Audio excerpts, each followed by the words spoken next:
اعوذ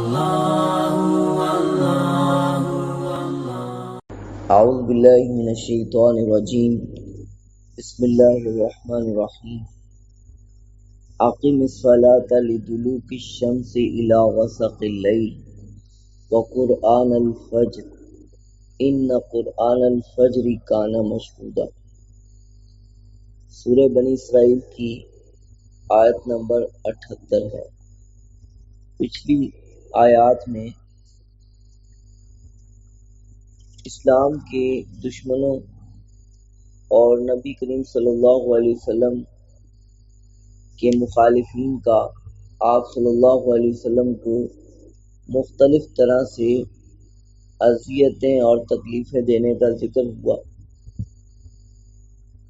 ایک یہ ذکر ہوا کہ یہ آپ کو مکہ سے نکالنے کا ارادہ رکھتے ہیں، اور ایک یہ بھی ذکر ہوا کہ یہ آپ کو اس وحی سے ہٹانا چاہتے ہیں جو ہم نے آپ کی طرف نازل کی۔ یہ آپ کے پاس سے غرباء اور مساکین اور اللہ کے خاص مقربین کو اٹھوانا چاہتے ہیں۔ الغرض پیچھے نبی کریم صلی اللہ علیہ وسلم کو تکلیفیں دینے کا ذکر ہوا، تو اس کے بعد آپ صلی اللہ علیہ وسلم کو اللہ تعالیٰ نماز قائم کرنے کا حکم دے رہے ہیں، جس میں اشارہ یہ ہے کہ دشمنوں کے مکر و فریب اور ان کی ایذاؤں سے بچنے کا بہترین نسخہ، بہترین علاج نماز قائم کرنا ہے، جیسا کہ سورہ ہجر کی آیت میں بھی آتا ہے وَلَقَدْ نَعْلَمُ أَنَّكَ يَضِيقُ صَدْرُكَ، ہم جانتے ہیں کہ آپ کا دل تنگ ہوتا ہے بما یقولون، ان باتوں سے جو یہ کرتے ہیں، فَسَبِّحْ بِحَمْدِ رَبِّكَ وَكُن مِّنَ السَّاجِدِينَ، آپ اپنے رب کی حمد و ثنا بیان کیجیے اور آپ سجدہ کرنے والوں میں سے ہو جائیے۔ سب استقامت کے لیے نماز ایک بہترین معاون ہے۔ نماز سے انسان اللہ تعالیٰ کی طرف رجوع کرتا ہے، اور جو مخالفین ہوتے ہیں ان کی ایذاؤں اور تکلیفوں سے بالکل وہ آسودہ حال ہو جاتا ہے، امن میں آ جاتا ہے، اور اسے ان کی وجہ سے کوئی پریشانی نہیں ہوتی۔ طلوع کی شمس اور غسق اللیل، طلوع کی شمس کہتے ہیں سورج ڈھلنے کو۔ سورج ڈھلنے کا وقت یعنی زوال کے بعد جو وقت ہوتا ہے وہ طلوع کی شمس ہی کا ہے۔ اس میں ظہر اور عصر کی نماز آ گئی، اور غسق اللیل رات کی تاریکی تک، اس میں مغرب اور عشاء کی نماز بھی آ گئی کہ آپ نماز قائم کیجیے سورج کے ڈھلنے سے لے کر رات کی تاریکی تک۔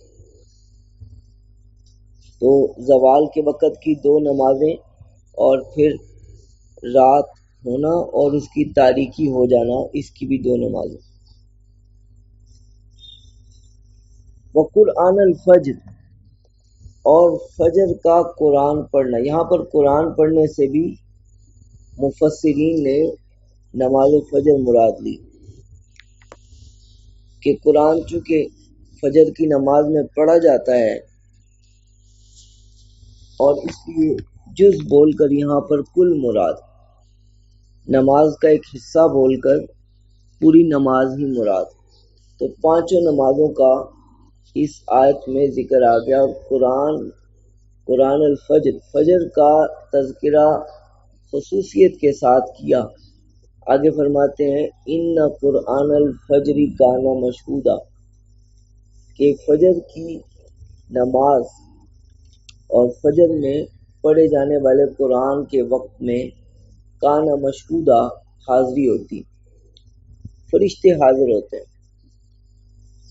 جو اپنی ڈیوٹی سنبھالنے والے فرشتے ہیں وہ آ رہے ہوتے ہیں، اور جو اپنا کام مکمل کر چکے اب رخصت ہونا ہے وہ جا رہے ہوتے ہیں، اور اس وقت میں سارے فرشتوں کا اجتماع ہو جاتا ہے جو باعث برکت ہے۔ اور روایات میں یہ بھی آتا ہے کہ ان اوقات میں یعنی فجر اور عصر میں ڈیوٹیاں تبدیل ہوتی ہیں، تو فرشتے اللہ کے روبرو حاضر ہو کر اس کے بارے میں اچھی گواہی دیتے ہیں کہ ہم جاتے ہیں تو بھی یہ نیکیوں میں ہوتا ہے، اور جب ہم آتے ہیں تو بھی یہ نیکیوں میں ہوتا ہے، اور اس کے لیے دوہرا ثواب لکھا جاتا ہے۔ جو جانے والے فرشتے ہیں وہ بھی لکھ لیتے ہیں، جو آنے والے فرشتے ہیں وہ بھی لکھ لیتے ہیں۔ تو فرماتے اقیم الصلاۃ لدلوک الشمس، نماز قائم کیجیے سورج کے ڈھلنے کے وقت سے، الی غسق اللیل، رات کی تاریکی تک، وقرآن الفجر، اور فجر کا قرآن یعنی فجر کی نماز بھی ادا کیجیے، ان قرآن الفجر کان مشہودا، بے شک فجر کی نماز میں فرشتے حاضر ہوتے ہیں۔ یہاں پر اللہ تعالیٰ نے 5 نمازوں کا حکم قرآن پاک میں دے دیا، اور 5 نمازوں کا تذکرہ آ گیا۔ ان کی جو پوری تفصیل اور وضاحت ہے اور پوری تشریح اور پورا طریقہ، یہ احادیث مبارکہ اور نبی کریم صلی اللہ علیہ وسلم کی سنت سے پتہ چلتا ہے۔ حدیث کے بغیر اور سنت کے بغیر ہم قرآن پر عمل نہیں کر سکتے۔ دیکھیے قرآن کریم میں نماز کا حکم بھی اجمالاً، زکوٰۃ کا حکم بھی اجمالاً، احکام اجمالاً، تفصیل آپ کی احادیث اور سنت میں ہے۔ اور آپ صلی اللہ علیہ وسلم نے یہ بھی بیان فرمایا کہ نماز کیسے ادا کرنی ہے، اور قرات کہاں لمبی کرنی ہے، کہاں مختصر کرنی ہے، اور کس نماز کا وقت کہاں سے کہاں تک ہے، ساری وضاحت آپ صلی اللہ علیہ وسلم نے بیان فرمائی۔ آگے تہجد کا ذکر فرماتے ہیں۔ نمازیں تو 5 ہی فرض ہیں، لیکن یہ 6ٹھی نماز تہجد کی ہے جو کہ ایک نفل نماز ہے۔ وَمِنَ اللَّيْلِ فَتَہجَّد بِهِ نَافِلَةً لَكَ، اور رات کے وقت میں فتہجد بھی، وجود کہتے ہیں سو کر جاگنے کو، تو رات کے وقت میں آپ بیدار ہو کر نماز ادا کیجیے، بیدار ہو کر نماز ادا کیجیے۔ نافلۃ لک، یہ آپ کے لیے ایک زائد نماز۔ حسن بصری رحمۃ اللہ علیہ نے یہ بیان فرمایا کہ اگرچہ صحابہ نبی کریم صلی اللہ علیہ وسلم کی سنت یہی ہے کہ آپ صلی اللہ علیہ وسلم سو کر اٹھنے کے بعد تہجد ادا کیا کرتے تھے، لیکن تہجد کا جو وقت ہے وہ عشاء کے بعد شروع ہو جاتا ہے، عشاء کے بعد شروع ہو جاتا ہے۔ بہتر ہے کہ انسان تھوڑا سونے کے بعد ہی نماز ادا کرے، لیکن ضروری نہیں، یہ شرط نہیں۔ بہت سے لوگ اس بارے میں فکر مند رہتے ہیں کہ تہجد کی نماز کے لیے تو سونا ضروری نہیں ہے، شرط نہیں۔ پھر یہ جو نافلۃ لک کا لفظ ہے، بعض حضرات نے کہا کہ تہجد کی نماز آپ پر فرض تھی، باقی مومنین پر فرض نہیں، آپ پر فرض۔ لیکن اس میں ایک قول یہ بھی ہے کہ فرض پہلے تھی، جیسا کہ سورہ مزمل کے اندر اس کا تذکرہ آتا ہے، قم اللیل الا قلیلا، رات کے وقت میں قیام کیجئے مگر تھوڑا سا وقت۔ بعد میں اس کی فرضیت کو منسوخ کر دیا گیا، اور اس کی فرضیت مومنین سے بھی منسوخ ہو گئی اور آپ سے بھی منسوخ ہو گئی۔ پھر آپ کے لیے نافلۃ لک، اس کا کیا مطلب ہوا کہ آپ کے لیے زائد ہے؟ اس سے مطلب یہ ہے کہ عام مومنین جب یہ نماز ادا کرتے ہیں تو ان کے لیے یہ کفارے کا باعث بنتی ہے، ان کے گناہ معاف ہوتے ہیں، لیکن آپ صلی اللہ علیہ وسلم تو معصوم ہیں، آپ کے ذمہ تو کوئی گناہ نہیں، تو پھر آپ کے لیے یہ خاص طور پہ قرب کا باعث بنتی ہے، یہ آپ کے لیے زائد ہے۔ عسیٰ ان یبعثک ربک مقام محمودا، قریب ہے کہ آپ کا رب آپ کو مقام محمود پہ اٹھائے۔ مقام محمود قیامت کے دن وہ مقام ہے جو آپ صلی اللہ علیہ وسلم کو اللہ تعالیٰ عطا فرمائیں گے، خاص آپ ہی کی شان۔ اللہ تعالیٰ قیامت کے دن بڑے جلال میں ہوں گے، حساب کتاب شروع نہیں ہو رہا ہوگا، اور لوگ مل کے آدم علیہ السلام کے پاس جائیں گے، کہیں گے کہ آپ اللہ سے سفارش کریں، آپ تو ابو البشر ہیں، اللہ تعالیٰ نے فرشتوں سے آپ کو سجدہ کروایا۔ وہ کہیں گے نہیں، میں نے ایک قصور کیا تھا جس کی وجہ سے مجھے جنت سے نکال دیا گیا اور دنیا میں اتار دیا گیا، تو میں آج کے دن سفارش نہیں کر سکتا۔ پھر حضرت آدم علیہ السلام سفارش نہیں کریں گے تو وہ حضرت ابراہیم علیہ السلام کے پاس جائیں گے، ان سے کہیں گے یار حضرت آپ تو خلیل اللہ ہیں، تو آپ ہمارے لیے سفارش کیجیے۔ وہ کہیں گے کہ میں نے 3 مواقع پہ جھوٹ بولا تھا، وہ در حقیقت جھوٹ نہیں تھا، لیکن اللہ کے جلال کی وجہ سے حضرت ابراہیم علیہ السلام ڈر رہے ہوں گے، کہیں گے میں نے 3 موقع پہ جھوٹ بولا تھا، میں سفارش نہیں کر سکتا۔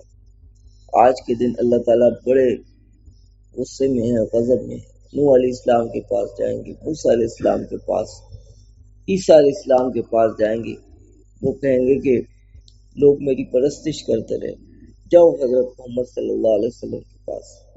حضرت محمد صلی اللہ علیہ وسلم کے پاس جائیں گے، آپ لوگوں کو لے کے چلیں گے، پھر آپ سجدے میں اللہ کے حضور چلے جائیں گے، اور اللہ تعالیٰ آپ کو خاص حمد و ثنا کے کلمات سکھائیں گے۔ آپ نے فرمایا میں اس وقت بھی ان پر قادر نہیں۔ آپ کو حمد و ثنا کے کلمات سجدے میں کہیں گے، اور پھر اللہ تعالیٰ فرمائیں گے ارفع رأسک سل تعطیٰ، آپ سر اٹھائیے، مانگیے، آپ کو دیا جائے گا۔ اور پھر آپ صلی اللہ علیہ وسلم تمام انسانیت کے لیے، تمام خلائق کے لیے اللہ کے حضور سفارش کریں گے کہ اللہ حساب کتاب شروع کیجیے۔ یہ شفاعت کبریٰ بھی ہے اور یہ مقام محمود بھی ہے، اور اس کو اللہ تعالیٰ نے تہجد کی نماز کے ساتھ ذکر کیا، یعنی اس مقام کا ملنا تہجد کے ساتھ خصوصیت رکھتا ہے، تو ہمیں بھی تہجد کا اہتمام رکھنا چاہیے، کیونکہ یہ نماز نبی کریم صلی اللہ علیہ وسلم کے ساتھ خاص، اور جو بھی چیز آپ صلی اللہ علیہ وسلم کے ساتھ خاص طور پہ آپ کو اللہ تعالیٰ نے جس کا حکم دیا اس کا اہتمام کرنا، یہ ہمارے لیے بہت سی ترقیاں لے کے آتا ہے، بہت ساری ترقیاں۔ اور امت کے لیے بھی علماء نے یہ فرمایا کہ یہ مسنون ہے اور سنت موقدہ، سنت موقدہ ہے۔ سنت موقدہ یعنی آپ صلی اللہ علیہ وسلم کی زندگی میں جس چیز کا بہت معمول رہا، مداومت رہی، آپ نے اسے چھوڑا نہیں، تو وہ عمل سنت موقدہ کہلاتا ہے۔ تہجد بھی ایسا ہی عمل ہے، سنت موقدہ ہے، اور اسی وجہ سے وہ شخص جو اس کو پڑھنے کا معمول بنا لے اور پھر سویا رہے، تو اس کے بارے میں روایت میں آتا ہے کہ اس شخص کے کان میں شیطان نے پیشاب کر دیا۔ باقی اگر رات تیسرے حصے میں، آخری حصے میں نہیں اٹھ سکے تو پہلے حصے میں عشاء کے بعد پڑھ لے، رات سونے سے پہلے پڑھ لیں، 10 بجے 11 بجے پڑھ لیں اور پڑھ کر سو جائیں، اور اس کی عادت بنائیں۔ یہ اللہ تعالیٰ کے قرب کا خاص ذریعہ ہے تہجد کی نماز، اور اس سے گناہ معاف ہوتے ہیں، اور اس کی وجہ سے سینے سے ظلمتیں اور قدورتیں ختم ہو جاتی ہیں۔ تہجد کی رکعت کتنی؟ 6 بھی پڑھ سکتے ہیں، 4 بھی پڑھ سکتے ہیں، 8 بھی پڑھ سکتے ہیں، نبی کریم صلی اللہ علیہ وسلم سے سب ثابت، اور نوافل پڑھنے کے بعد پھر وطر پڑھ لینا چاہیے۔ عشاء کی نماز اگر آپ ادا کریں تو اس کے بعد وطر چھوڑ دیں۔ 10-11 بجے اگر آپ تہجد پڑھیں تو 4 نوافل یا 6 یا 8 نوافل تہجد کے پڑھ کے اس کے بعد آپ وطر پڑھ لیں، اور وطروں کے بعد آپ کوئی نفل نہ پڑھیں۔ بہتر یہ، ضروری نہیں، بہتر یہ۔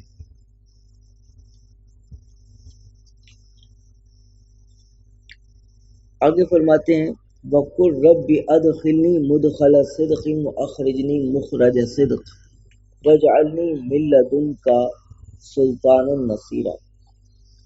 آپ صلی اللہ علیہ وسلم جب ہجرت کر رہے تھے تو اللہ تعالیٰ کی طرف سے یہ ارشاد ہوا، آپ کہہ دیجئے کہ اے میرے رب، مجھے ادخلنی داخل کیجئے اچھے طریقے سے، وَأَخْرِجْنِي مُخْرَجَ صِدْقٍ، اور مجھے یہاں سے لے چلیے اچھے طریقے سے، یعنی مدینہ میں اچھے طریقے سے داخل کیجئے اور مکہ سے لے چلیے، نکالیے اچھے ہی طریقے سے۔ کفار جو تھے وہ نبی کریم صلی اللہ علیہ وسلم کو تکلیفیں پہنچانے میں، ایذائیں دینے میں کسی قسم کی کوئی کوتاہی نہیں برتتے تھے، ہر طرح کی تکلیف دیتے۔ تو ایک طریقہ تو اللہ تعالیٰ نے یہ بتا دیا کہ آپ صلی اللہ علیہ وسلم نماز قائم کیجئے، تہجد ادا کیجئے، اور دوسرا انتظام اس کا اللہ تعالیٰ نے یہ فرمایا کہ مدینہ کی ہجرت کا حکم ارشاد فرما دیا، اور اس کے بعد پھر مکہ فتح ہونے کی خوشخبری بھی سنا دی، مکہ فتح ہونے کی، جیسا کہ اس سے پہلے آیات میں آ چکا کہ اگر یہ آپ کو نکالتے تو یہ چین سے نہ بیٹھتے۔ وَإِن كَادُوا لَيَسْتَفِزُّونَكَ مِنَ الْأَرْضِ لِيُخْرِجُوكَ، یہ آپ کو زمین سے آپ کے قدم اٹھوانا چاہتے ہیں تاکہ آپ کو نکال دیں۔ وَإِذًا لَا يَلْبَثُونَ خِلَافَكَ إِلَّا قَلِيلًا، لیکن یہ پھر آپ کے بعد زیادہ دیر ٹھہر نہیں سکیں گے۔ تو اللہ تعالیٰ نے پھر حکم دے دیا اور یہ دعا بھی سکھا دی کہ مجھے اچھے طریقے سے مدینے میں داخل کیجیے۔ مدینے کا ذکر پہلے، داخل کرنے کا ذکر پہلے، اور نکالنے کا ذکر، لے جانے کا ذکر بعد میں، اس لیے کہ مکہ سے نکلنا کوئی مقصود نہیں، کیونکہ یہ تو آپ کے لیے باعث تکلیف تھا، باعث غم تھا۔ البتہ مدینے میں ایسی جگہ میں جانا جو مومنین کے لیے امن کی جگہ ہو، اور جہاں پر مسلمان اپنے طریقے پہ ایک حکومت قائم کر سکیں، یہ جگہ حاصل کرنا یہ ضروری تھا، اس لیے اس کو مقدم رکھا گیا۔ اے میرے رب، مجھے اچھے طریقے سے داخل کیجیے مدینے میں، اور اچھے طریقے سے یہاں سے نکالیے۔ وَاجْعَلْ لِي مِن لَّدُنكَ سُلْطَانًا نَصِيرًا، اور میرے لیے اپنے پاس سے غلبہ رکھ دیجیے جس میں آپ کی مدد ہو۔ دیکھیے، مدد جہاں پہ ہوگی وہی غلبہ دائمی، اور جس غلبے میں مدد نہیں ہوگی وہ غلبہ دائمی نہیں۔ کفار کو غلبہ کبھی حاصل ہو جاتا ہے لیکن دائمی نہیں ہوتا، پائیدار نہیں ہوتا، اور مومنین کو جو غلبہ اللہ تعالیٰ عطا فرماتے ہیں وہ اس وقت تک رہتا ہے جب تک کہ وہ اللہ کی نافرمانیاں نہیں کرتے۔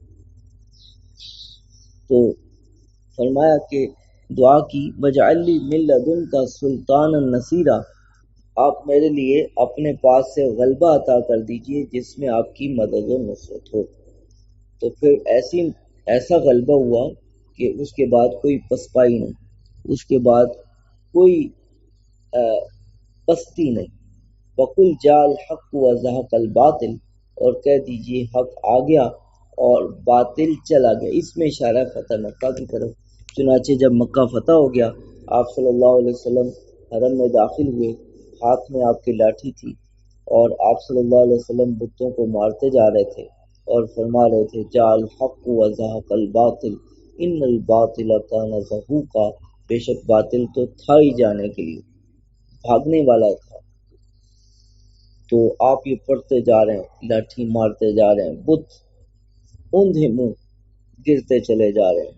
پھر آپ صلی اللہ علیہ وسلم نے سب بتوں کو توڑنے کا حکم دے دیا۔ قل جاء الحق وزهق الباطل، کہہ دیجیے حق آ گیا، باطل چلا گیا۔ باطل کھائی جانے والا۔ وَنُنَزِّلُ مِنَ الْقُرْآنِ مَا هُوَ شِفَاءٌ وَرَحْمَةٌ لِّلْمُؤْمِنِينَ، اور ہم قرآن میں سے وہ اتارتے ہیں، ایسا قرآن اتارتے ہیں جو کہ شفا اور رحمت ہے مومنین کے لیے۔ وَلَا يَزِيدُ الظَّالِمِينَ إِلَّا خَسَارًا، اور ظالموں کو اس سے نقصان ہی بڑھتا ہے، ظالموں کا اس سے الٹا نقصان ہی بڑھتا ہے۔ تو قرآن مومنین کے سینوں کے لیے شفا ہے، رحمت ہے، ان کے سینوں کی گندگیوں کو، علائشوں کو، ظلمتوں کو، جو کسی گناہ کی وجہ سے، نافرمانی کی وجہ سے ہو گئی، انہیں دور کرتا ہے، اور جو زمانہ کفر میں، گمراہی کے زمانے میں وہ شرک کرتے رہے، ان کو پاک صاف کر دیتا ہے، اور اس کے ساتھ ساتھ یہ جسمانی بیماریوں سے بھی نجات کا ذریعہ ہے۔ چنانچہ سورہ فاتحہ کے اندر اللہ تعالیٰ نے ہر بیماری کی شفا رکھی ہے، تو یہ شفا ہے اور قرآن رحمت ہے۔ اور کافروں کو، ظالموں کو اس سے نقصان ہی ہوتا ہے، کیونکہ وہ اس کو مانتے نہیں، اس پر ایمان نہیں لے کے آتے، تو وہ اللہ تعالیٰ کے غضب اور قہر کے اور زیادہ مستحق ہوتے چلے جاتے ہیں، ان پر اس کی وجہ سے پھر آفات آتی ہیں۔ آگے فرماتے ہیں وَإِذَا أَنْعَمْنَا عَلَى الْإِنسَانِ أَعْرَضَ وَنَأَىٰ بِجَانِبِهِ، جب ہم انسان پر نعمت فرماتے ہیں، انعامات اسے نعمتیں دیتے ہیں، اعرض تو وہ اعراض کرتا ہے، وَنَأَىٰ بِجَانِبِهِ اور پہلو پھیر لیتا ہے، وَإِذَا مَسَّهُ الشَّرُّ كَانَ يَئُوسًا اور جب اسے کوئی برائی پہنچتی ہے مایوس ہو جاتا ہے۔ تو انسان کی ایک نفسیات وہ نعمتوں پہ غرور اور تکبر میں چلا جاتا ہے، اور جب کوئی تکلیفیں آتی ہیں تو نا امید اور مایوس ہو جاتا ہے۔ جو مومن بندہ ہوتا ہے وہ نعمتوں میں بھی اللہ تعالیٰ کا شکر ادا کرتا ہے، اور پریشانی اور غم کے وقت میں اللہ سے راضی رہتا ہے، صبر کرتا ہے۔ تو مومن کا طریقہ تو صبر اور شکر ہی ہے، صبر اور شکر، اور کافر کا طریقہ فخر و تکبر اور کبھی مایوس۔ قل کل یعمل علی شاکلتہ، کہہ دیجئے کہ ہر آدمی اپنے طریقے پہ کام کر رہا ہے۔ کسی کے پاس علم ہے وہ اپنے علم کے حساب سے چل رہا ہے، کوئی جہالت پر ہے تو وہ اپنی جہالت پہ چل رہا ہے، کسی کو اللہ تعالیٰ نے صحیح عقل دی ہے وہ اپنی صحیح عقل کے مطابق شریعت کی پیروی کرتے ہوئے عمل کر رہا ہے، اور کوئی آدمی بے عقل ہے اور وہ شریعت کا انکار کر کے اور اس کی مخالفت کر کے کفر و گمراہی کو اختیار کرتے ہوئے اس کے مطابق عمل کر رہا ہے۔ تو ہر آدمی اپنے طریقے پہ عمل کر رہا ہے، اور یہ انسان کا طریقہ کہاں سے آتا ہے؟ جیسی صحبت اختیار کریں گے ویسا طریقہ۔ نیکوں کی صحبت انسان کو نیک بنا دیتی، اور بدوں کی صحبت انسان کو بد اور برا بنا دیتی۔ تو انسان کو چاہیے نیک لوگوں کے ساتھ رہے اور کسی نہ کسی درجے میں جڑا رہے، قرآن کے ساتھ، حدیث کے ساتھ، علم دین کے ساتھ، قرآن کی تجوید سیکھیں، تفسیر سیکھیں، جڑے رہے، علماء کے بیانات، مشائخ کے بیانات سنتے رہے، واضح و نصیحت، اور نیک لوگوں میں جو سیکھنے والے لوگ ہیں ان کے پاس، ان کے ساتھ رہے، ان کے ساتھ نہیں جو یہ کہیں کہ یہ کیا کر لیا تم، یہ کیا، کدھر وقت لگا رہے، ان کے ساتھ رہے، کیونکہ وہ آپ کو بھی سیدھی راہ سے ہٹا دیں گے۔ تو ہر آدمی اپنے طریقے پہ کام کر رہا ہے، اور یہ طریقہ انسان کو ملتا ہے معاشرے سے، اور ملتا ہے اس کی اپنے یاروں سے، دوستوں سے، اس کی سٹنگ سے، جیسی اس کی سٹنگ ہوتی، تو اچھی سٹنگ بنانی چاہیے، اچھے لوگوں کے ساتھ بیٹھنا چاہیے۔ فَرَبُّكُمْ أَعْلَمُ بِمَنْ هُوَ أَهْدَىٰ سَبِيلًا، تمہارا رب بہتر جانتا ہے اس کو جو زیادہ ٹھیک راستے پہ، زیادہ اچھے راستے پہ ہے، تیرا رب اسے بہتر جانتا ہے اور اسے پھر نوازے گا۔ یہ اس طرح سے 9واں رکوع مکمل ہوا۔ وآخر دعوانا الحمدللہ رب العالمین۔